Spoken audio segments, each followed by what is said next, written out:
Welcome to Elevating La Cultura podcast, a space where I talk with Latinas who are passionate about what they do and are willing to share their passion with others to change the narrative, especially for the next generation. Each season is centered around different topics, but all with a Latina perspective. This is season 6, and it's going to be featuring Latinas in the food space. I hope this season is inspiring and perhaps even nostalgic as we hear stories we can relate to. I'm so excited to share these stories and talk about food. So vámonos, and let's get into it. Hola! Today on the podcast is Norma from Normitas Conchas. She's a baker who brought her passion to life after graduating and launched her business in 2020 and is now thriving, which means everyone who purchases her pan dulce is thriving too. So please enjoy our conversation. Hello, I am so excited to introduce my next guest because we're talking about my favorite thing to eat. And so I'm talking to Norma today about conchas. But before we do that, let me go ahead and let you introduce yourself. Hi, so my name is Norma Renteria. I am a Latina business owner. Of course, my main thing is conchas, so that's one of my greatest passions is making all kinds of conchas for everybody, for events, for parties, for holidays. Yeah. And if you are watching on YouTube, she has some concha headband, concha ears. So if you're not watching, go check it out because I definitely would like a pair. Where did you get those? Before we get into anything, where did you get your headband? These I got them about 2 years ago on Etsy. So I can send you the link once I log into my Etsy account. It's a very small business and she does like a lot of different colors as well. She has chocolate conchas, the white ones as well. Yeah, so I'll send you the link for sure. Yes, and I will share that link on the website so that we can all get some concha ears headbands. Yeah, these are so cute. Yeah, so why don't you tell me what got you started in this whole business? Like what got you started to offering conchas? So I didn't start off as conchas. I actually went to school for baking and pastry. So there I focused mostly on cakes. And then after graduating, I did go to Mexico for a couple months. I took a little break from working after I graduated. And then I just, fell in love with Mexico. It had been a while since I had gone back. So, I was just enjoying everything. There was this little panaderia. I'm from a small little town, so we would have to drive like 30 minutes to the bigger area to get our like groceries and stuff. And my grandpa would take me to this panaderia that's like hidden. And you would walk into this really beautiful house on the outside, and inside there were just plants around it. And then from there, you would get led into the bakery. And there you just see like the men just bringing out racks and racks of bread. And they had the brick oven as well. So it was just beautiful seeing all that. But eventually I did have to come back to Chicago because I needed to work. I did work at a bakery for a while, and then from there I started working at a nursing home, but I was making conchas on the side. I just remembered the conchas that I seen in Mexico. I'm from Durango, so Nuevo Leal to be specific. If there's anybody from the area, I know it's a beautiful place. But I was just mesmerized by the food and the conchas.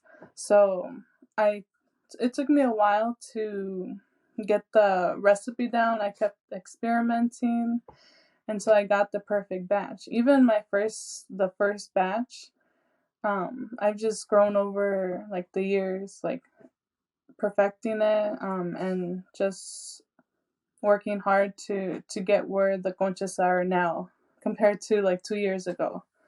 But I was working at a nursing home when the pandemic hit, and it was just becoming a little overwhelming. I was making conchas at home on the weekends and then working full time. And I was miserable at my job, so I took the steps forward to just completely go into like the concha business and just work from home, and it went really well for me. I think a lot of people realized that they wanted to pivot in what they were doing during the pandemic. And I think it gave a lot of people the opportunity to experiment and try a business model because we weren't like going out a lot. And if we were going out, it was just like to work, to the store, to the basic places that we needed to get to. So we had a lot more time at home to try making things, try jumpstarting the business. So I'm sure a lot of people can relate to that story. What got you into baking in the first place? Because you said you went to school for that. What prompted you to go to school for baking? So for the baking, I want to say um, it was my sister who, she's actually 2 years younger than me, but I remember we had a bake sale at church, and she started making, I think, like cupcakes and cake pops. And from there, I was like, I can help her. And then I ended up just catching on and just making them for small parties for the family. They weren't as pretty back then, but I would, still try to experiment. And when it was time to graduate, I was like, you know what? I think I was good at cake. Like at cakes, I am really good at decorating. So I was like, I can go to school for that. It was hard to convince my parents to let me go for that because they're like, you need to do something else. You can't just do that. But uh, I went to Kendall College, which is here in Chicago. So it's a really great school. So, I went there a couple times to go visit before I made my final decision. And I was like, you know what? Like, this is a great school, and I can take as well like business classes. Like, they just teach you from the ground up, like how to like price everything. If you want to eventually start like a little bakery, like they did help us with all that as well. But I want to say I stole my sister's passion sometimes because she's the one who baked first, and then I just caught on afterwards. Well, I think it's really great that you were taught like how to build a business alongside like the actual craft of baking. Did you feel prepared when you graduated to start your own business? When I graduated, I did feel prepared. Not 100% though, but I feel like they did give us like a great foundation, like to like get an idea of what it's like. When I went to when I did graduate, I did start working at a bakery in Chicago, downtown. I was there. I was one of the bakers when they opened. So I also understood there how it was to start from the ground up, like pricing. And I remember we kept like making different like batches of cookies, and we're like, okay, no, that's too big, let's change it up smaller. We were just experimenting like the first 2 weeks before we opened. So it was your education paired with your real life experience that really gave you the confidence to actually go out on your own. Yeah, I think it was mostly the education, because at Kendall College they do really push you. I remember we have to go to like different bakeries or restaurants, and we had to like just tell them like, hey, can I come for the day and just work for free and just get some experience. They would It was a requirement for us to put in some hours somewhere, so that we're not like, when we actually do go into the industry, that we're not like lost. So at least we have an idea, because it is tough. I remember having a teacher at Kendall who would literally make students cry I remember crying one time because the recipe that she wrote was incorrect, and I kept making it. And she kept looking at the pastry, and she's like, "That's not what it's supposed to look like." I'm like, "But I'm doing it right." And after a while, she looked at the at her instructions. She's like, "Oh, like I messed up one of the ingredients. That's what's wrong." I'm like, I just cried for nothing. But we did actually have a class at Kendall where it was an actual restaurant. So on, I think it was Fridays, they would open and we would serve. We would actually, like, some people would come in, they'll order off the menu, and we would be there. We would make the desserts on the spot, and we also had an opportunity to create our own items. And then when it was our turn for that weekend, our item would be on the menu as well. So they really did teach me a lot. It was hard. Like, we had classes at, I don't remember the exact hours, but it was like 4 a.m., 6 a.m. classes. And then sometimes I would have some classes at 8 o'clock. So I would leave at 10, like start at 6 a.m., leave at 10 p.m. Oh my gosh, that is intense. But I know that like working in the food industry, especially as a baker, like you need to wake up early and like open the bakery early, right? To like start the pastries and like get them rising and everything. Our classes mostly for baking were super early because we would make bread, so that would take, we would, start on the doughs. While the doughs were rising, we would have breakfast, and then from there on, we would, do all the other stuff. But it is, you have to be an early bird for this. Wow. So what does your sister think now that you have kind of taken over the baking?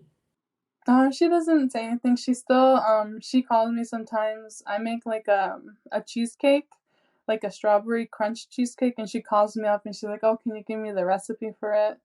Because she likes it. But she doesn't bake right now. She does do little stuff like here and there, but she moved to Michigan. She went on to a whole different career path than baking.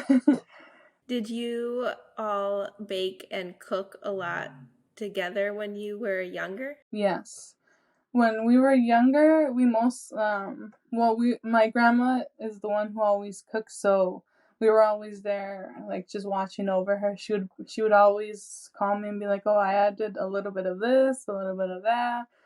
She never gave me exact measurements, but I was always there, like eyeballing like what she would add on there. So when I cook now, I'm like, okay, I think my grandma would add some of this, some chile, and whatever. So there wasn't much baking. My grandma didn't bake a lot, so I think that's why my sister and I both caught on to baking, because we didn't see that too much, and we wanted to like just bring some more sweets into the family and events for church and stuff like that. What did people initially say like at church when they would taste your desserts and your treats? Well, they really liked them. We would mostly make like cupcakes and cake pops, like the very simple stuff, but they really enjoyed that. And then I remember we had like a bake sale. It would be every year, so we would always like go all out, make a whole table spread out. And the sale, I mean, I didn't make any money from the sales because we did donate it, but um we did have some people. I had some people from church who asked me to make some stuff for them. And then for family events, I started making like the cakes and cake pops and stuff like that. So was it after your trip to Mexico when you started incorporating more like pan dulce? Yes. So when exactly did you launch like Norma's Conchas? I would say so 2019 I started a little bit just like experimenting. So I would be like probably December of 2019. Nice. So when you launched Norma's Conchas, was your only offering conchas, or did you have like a full menu? And like, how did the launch of that go? Like, how did you gain momentum? So I actually started off with most like with cakes and conchas. That was my main focus, but then when people have conchas at the parties, they're not only gonna have conchas. Sometimes they want like cake pops, which I already knew how to make. Cake pops, pretzels, those are all like stuff that was easy for me to make. Um, so I was trying to mostly focus on conchas back then, but then it was 50-50 conchas and dessert. But the conchas, I think what really made me stand out, because there are a lot of other people that were making other stuff as well. Uh, but I found it was really helpful for me to have the conchas because people can purchase all their items with me. Their cake pops, their cake, and their conchas all at once. So it was a really big hit, I feel like. And I just went from having like just a couple, I mostly started on Facebook. So I went from having like a couple friends on there, and then from having like people just messaging me every day, like, are you available tomorrow? Can I have some conchas? And stuff like that. So, did you do most of your marketing through Facebook? Mostly it was Facebook. I wasn't really familiar with Instagram, but I started getting into Instagram. I think it's been like 2 years already where I started a small like my account. I wasn't really paying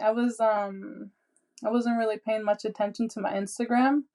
But now, if you notice, I've done like a whole switch around. I'm mostly on Instagram now because that's where I found um, I knew like my customers, the ones that have stuck with me are the ones from Instagram. And did you do a lot of like in person pop ups? I know you said you launched in like end of 2019 and then going into 2020. What were you mostly doing marketing online, or were you trying to also do some in person events? Because I know the summer of 2020, people were doing like outdoor things. Yeah, I did get into a couple pop ups that year, like that summer, but maybe it was only like one or two. It was the fall, like fall of that fall of 2020 that I started getting into more pop ups. And now it's like every almost like twice, at least twice a month. But back then, I wasn't, because I was making a lot of cakes, I couldn't really take up like the pop ups, but it was mostly online marketing.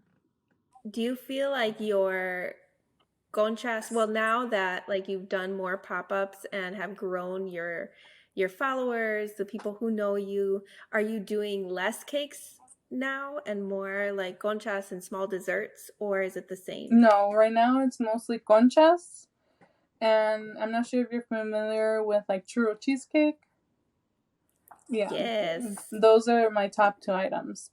I do get some of my older customers, like from 2019 and 2020, ask me for like every a cake every once in a while, and I'll make it for them because it's like they remember the cake I made, and I don't want to let them down.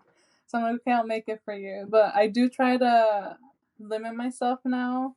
Um, on I would take a lot of cake orders along with the conchas, and it was just a hard balancing both.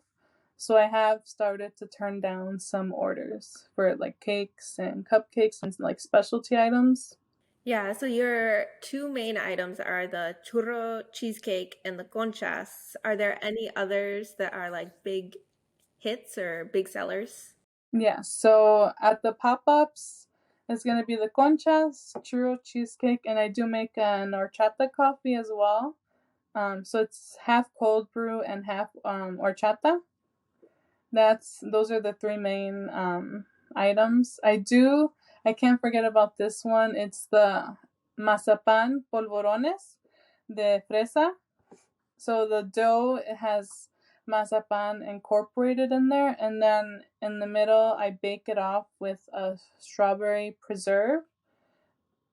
So when they come out the oven, they're like really nice and crumbly, but buttery, and then the jam sets on top, so it's not like tacky. It just stays perfectly in the cookie. Oh my goodness.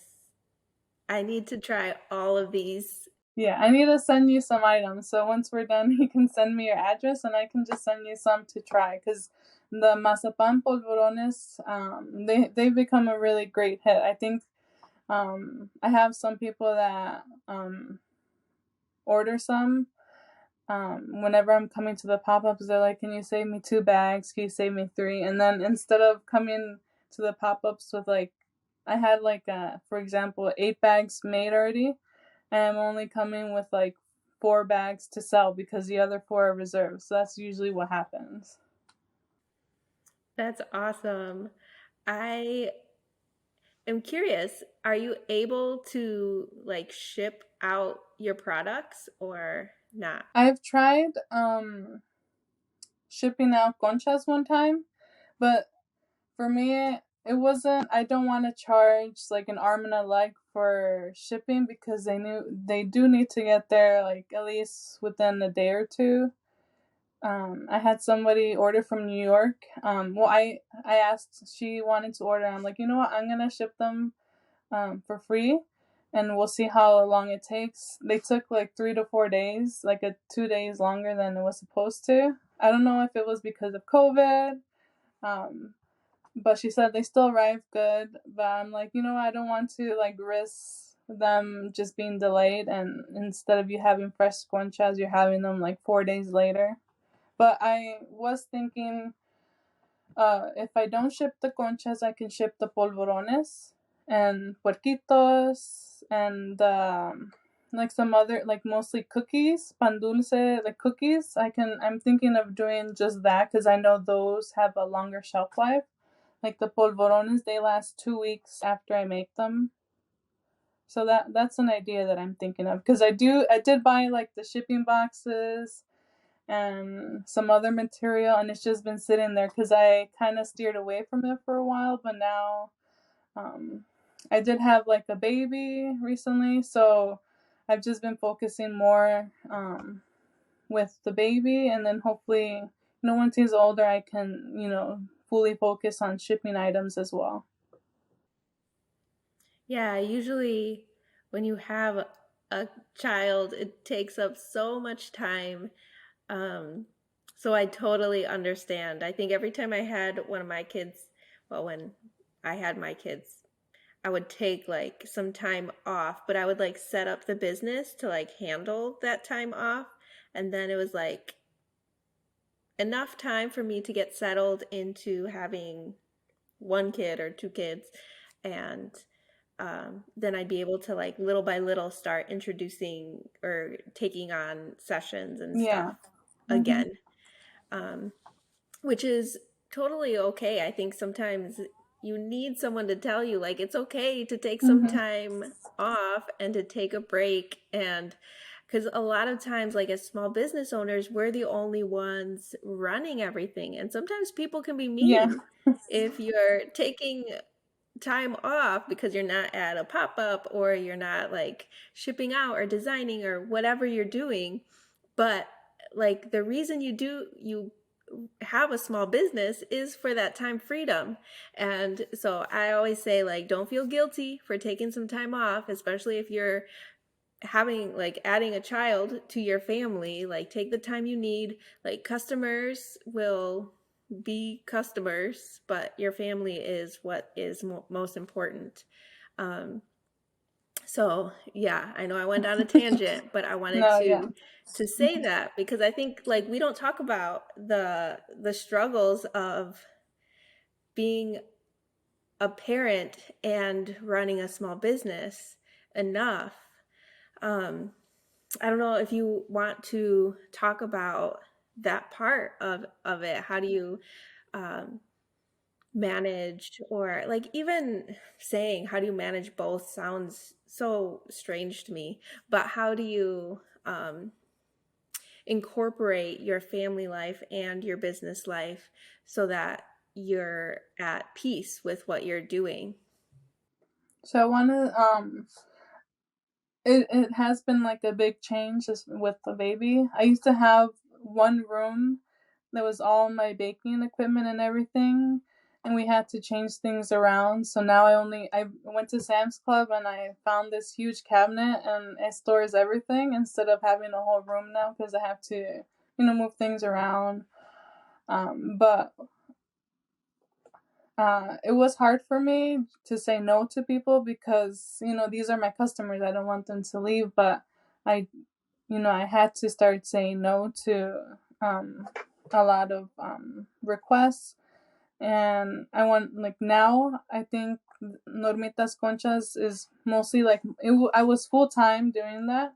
Now it's a part time, but I'm putting in all my effort for the weekends. I've been focusing mostly on pop up Saturday and Sunday, so that Monday through Friday, like, it's just me and the baby. I'll still be. I'll probably, like, I wake up early just to prep my doughs, so that way Saturday morning, just roll them out, bake them, and everything. Mostly for the cookies, but it's been hard trying to balance everything. But I found this last month I've done pop-ups on Sundays and then orders on Saturdays. Instead of before I would have like an order on Monday, I have an order Wednesday, an order Friday. So I had to really shut down the weekday orders and just focus on the weekends just to create a balance between my family and um, the business. So I've been focusing on holiday orders as well. Another thing that helps me is CashDrop. I'm not sure if you're familiar with CashDrop. So I've been doing mostly like when I have a holiday sale, I'll post my menu there. People, I don't have to get like filled with a whole bunch of like messages, because sometimes it's hard when I get like 10 messages a day, and then I'm also trying to take care of like the baby, because then I don't want to like feel like I'm neglecting him, and then sometimes I feel like I leave people on red. So when I have like my menu on CashDrop, people, like, I have my description there, people can order what they want. They can pick up, I have like 3 days they can choose from. So it's been really easy using the CashDrop system for me. It's helped me a lot. To focus mostly on my baby. Is there anyone that has really influenced your baking career, whether that's a teacher or another mentor? Has there been someone that has been really influential for your baking business? Oh, let's see. I can think of a couple people, but I'm trying to like pinpoint like one person. Let's see. I just feel like the one person that I think of is just my grandma, because even though she doesn't bake or anything, I just love like all the love she puts into her cooking. So I'm inspired just by her, because I just want to be like her and just make people happy, because that's what her job is. Like, when she cooks, she just wants to see everybody happy, and that just inspires me, just to do better and just to thrive. I have a great support system, like my mom, my aunt, my cousins. I think they just all inspire me because they are so supportive and great. And I just appreciate all the women in my life. And especially, I think what inspires me as well is seeing all the women at the pop-up. I've never seen like such like great, powerful women all in one room until I was at the pop-ups, because all these women that I've seen, all these Latinas, they put so much like heart and soul into like their businesses, and it's I think it's really pushed me to be better. I think it's really powerful when you are surrounded by people who are cheering you on, whether that's family or a community. I think it's powerful when we're in those environments like a pop-up where you can like meet people face to face and see their products and hear their stories. Like I love Instagram because it helps us to connect with other businesses and other people, but I think it's that in-person connection that really like energizes a small business owner. It energizes like anyone. Like we all love to get together, even as family. Like we're always getting together for food or like having people over on the weekends. And it's that interaction, that community that we build that really empowers us in our own lives. And we feed off each other and we empower each other. And it just grows and grows like from there. So I totally understand what you're saying. Whenever I go to a pop-up, usually I work on the weekends, but whenever I can make it to like a fair, like an art fair or a pop-up, like I am just so inspired by everyone that I meet and get to see what people are passionate about and hear their stories. So I totally relate to what you said. Yeah. So yeah, when you ask me like who inspires me, I couldn't think of like a chef or baker or like a famous person. All I can think about were like the women in the pop-ups, the women in my life. That's what I thought of. That's the only people I can't really look up to like famous people or actresses, bakers and stuff like that. But just seeing like the women in my life and all the business owners that I've met at the pop-ups, like they've inspired me to just put in 100% because I am a really shy person, but just seeing what they can achieve, like just being outgoing or just, by just greeting somebody and, introducing themselves, that inspires me. Yeah, that's beautiful. So, as a younger you, as a kid, did you have a favorite food or drink? Well, I just finished making it actually because it's my grandma is the one thing that my grandma makes that I love more than anything. It's the sopa verde, the green spaghetti. I'm not sure if you're familiar with it. Yes. Yeah, so that one's my favorite. I know I don't think everybody in Mexico knows like is used to it. But I remember and when I was in Durango for a couple months, I would go to all the quinceañera. I was there during like the quinceañera, the wedding season. So every couple of days we would go to like a different party and always sopa verde with like the rice and frijoles. But I went for for those parties was to eat the sopa verde each one. Ah, that's so good. So that is still your favorite now. Yeah, it's still my favorite. Yeah, and so you know how to make it now, right? Yeah. That's awesome. I'm always interested in what people's favorite food was growing up and then how it's changed, like now that you're older. No, yeah, it's always been my favorite. And then it's a little time consuming because you have to roast the peppers and peel them. But I try to make it every once in a while because my husband, he's from Durango as well. So I try to, cook as much as I can so he can get reminded of home. So, as a Latina, were there any past ideas or limiting beliefs that you had to work through, especially like maybe even when you were going to school for baking? So I did touch on this a little bit. How my parents they didn't want me to go into baking and pastry unless I graduated with a bachelor's in like business. But I only graduated. I only graduated with an associate's in baking and pastry, and but we still took courses like to help us with like pricing and just starting up like a small business. So I think that was hard for my parents because after I graduated out, of course I had to find a way to pay off school. So I did start working right away. And I never went back. So they're always trying to like tell me to, I should go back and I'm just like, I'm happy where I'm at. I like working for myself. I like getting up at the hour that I can and, making my own schedule. So I'm really happy that I made the decision that I did. I actually do have an associate's in graphic design that I haven't used too much, but I think I can use it like just to help me in the future because I do want to add like some more items like cups, shirts, and stuff like that. But I'm happy with the decision that I've made.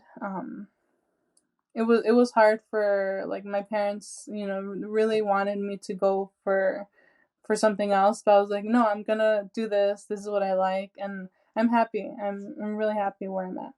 I think that's common with people like in our generation. We're definitely a more creative generation, more like kind of doing our own thing, even if our parents might not necessarily agree with it. And so I love that you said that. I think if anybody is listening and they feel alone or like they are second guessing, I think a lot of the guests that I have on, like, will advocate and say, like, you need to do what is best for you. And even if um, you might not have like 100% support from parents, like what is in your heart. And uh, like you'll always feel left like you're guessing if you don't pursue what is actually like a passion or a joy. And I do believe that you can be successful and have a business and have an income in the creative industry, whether that is like the food industry or like as a graphic designer, as a photographer. I definitely chose a career in the creative industry despite maybe what my parents would have envisioned or dreamed of for me. So if anyone can relate, like here's proof that it does benefit to follow your passions and your dreams. So as we wrap up, do you have any encouragement or advice for the next generation? So I think my advice would be to just jump in completely because you know don't test the waters, because that's how I was at first. The I used to doubt myself a lot and, second guess, and I wouldn't want to do certain things because I don't want to put myself out there. But, sometimes you just have to jump out of your shell and just believe in yourself and, just do your best. If it doesn't work out, you learn along the way. I've definitely learned, some items don't sell as much um, during specific times or for holidays. I've learned like what's failed, so now I know for the next one I know what to do for, like, there's always room to learn and expand. So just never give up. I know everybody says that, but it's, that's what you have to keep doing because there's always room for improvement. Yes, I think running a business, you're always learning. And even if something feels or looks like a failure, like you can always just take that experience, learn from it, and make it different, better next time. So, where can people find you coming up? I know you said that you have some plans for the holidays. Where can people find you? Like, what are the options that people are going to have to get your pastries? So right now, if you, I encourage you to follow me, Normitas Conchas, on Instagram. Um, I just finished the pop up this Saturday, and I did pop ups like 4 weekends in a row. So I'm gonna take a small break for November because I haven't created any of my items for Thanksgiving. So I'm working on those. By Saturday, I will have a menu up on my CashDrop link. We're gonna have like choco flan, conchas. The popular one are the mini conchas because they're so easy to pass around. So I would definitely, keep a lookout for that. I do have and there's a yoga class at the group they're going to have yoga and conchas and coffee afterwards. So that's definitely, if you want to try something out, you can sign up for that. I'll share it as well. So if anybody wants to do that. I do have another pop-up on December 4th. I can't say anything yet. We're going to share more about that in the upcoming week or so, I believe. But all my items, whenever I do have sales, they'll be on my CashDrop.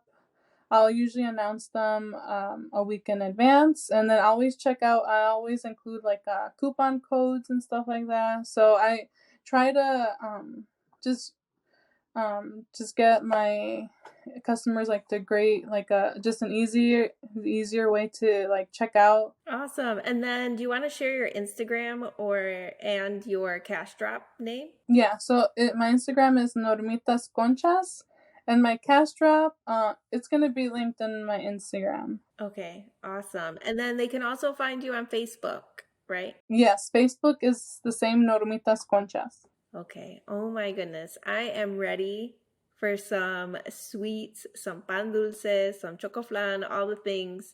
But I'm so thankful that you shared your story and that I got to chat with you. I'm thankful for the wisdom that you shared. Thank you for having me. Yeah, and we will talk soon. Bye. If you aren't already, give her a follow so you can see how amazing all of her pastries look. And make sure to be on the lookout for when she launches her holiday menu on CashDrop. Okay, amigos, thank you so much for listening. There'll be a new episode every Tuesday, so after you listen, feel free to take a screenshot to post on Instagram and tag at Elevating La Cultura or send me a DM. You can also comment on this YouTube video if you're watching online. I always like to hear from people and how they resonate with the stories that I share. So leave a review on Apple Podcasts so we can get more ears listening to these stories and we can continue elevating La Cultura. All right, enjoy the rest of your day, afternoon, evening, whenever you're listening, y nos vemos next week. Bye.